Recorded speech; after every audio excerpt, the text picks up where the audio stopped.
I'm Jeffrey Batag from Robinson, Santiago, embroidery operator. Ito po yung aming machine. Single head po siya. And yung ano po niya is brother. Malinis po siya.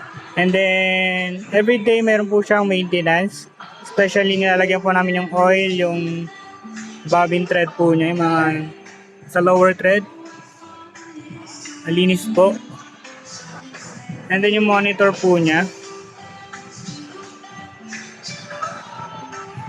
And yung rewinder po namin. Working pa naman po siya. And dito po sa lalagyan po namin ng thread, ng used thread, unused thread po.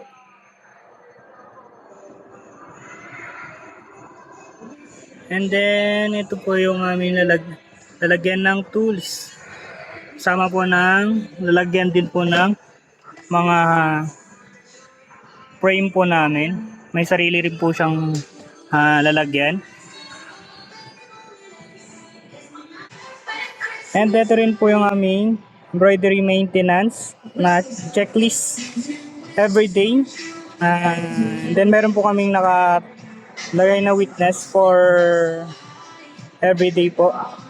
And then next is dito sa embroidery daily output. Dito po nakalagay yung mga ano namin, mga natatapos namin everyday.